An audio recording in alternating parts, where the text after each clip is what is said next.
Hindi yung outbreak kasi hindi pa namin pwedeng i-kwan because that is sa level kasi yun ng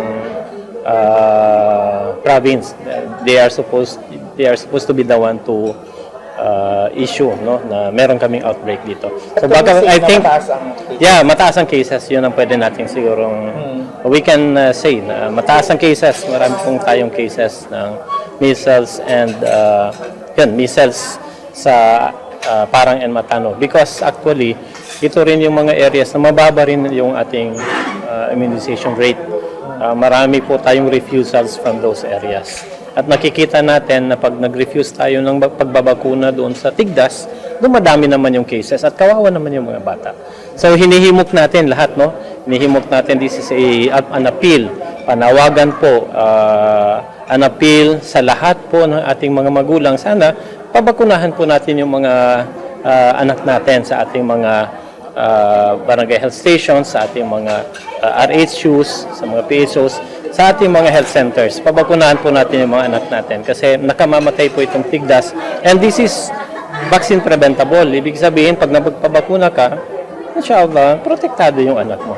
May outbreak ba ng measles sa Matanog at Parang? Under surveillance pa. So, under surveillance pa. Pero mataas ang cases. Oo, mga 42 sa Parang and Matanog. Pero majority sa Matanog. Pero ako naman ngayon, ganun pa din siya. Mga mild cases naman, minomonitor lang sila. Yan ang yung mga problema, yan ang magiging challenge sa mga LGU na dapat suportahan talaga ng kasi yan ang magiging problema natin. Okay naman yan kasi controlled naman siya ngayon. Kasi yan siya virus, so self-limited.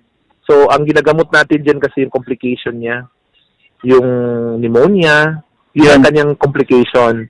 So kung measles lang per se, it's viral. Ibig sabihin, supportive lang yan siya. So paracetamol, hydration. Yung problema dyan, kung mag-pneumonia siya, yun ang kanyang complication. Namumula, lagnat, coryza, minsan nag-diarrhea sila. Eventually nag-ubo, parang ganun. Ang iba naka-admit sa Iloilo District, ang iba sa bahay minomonitor, pero okay naman so far sila ngayon.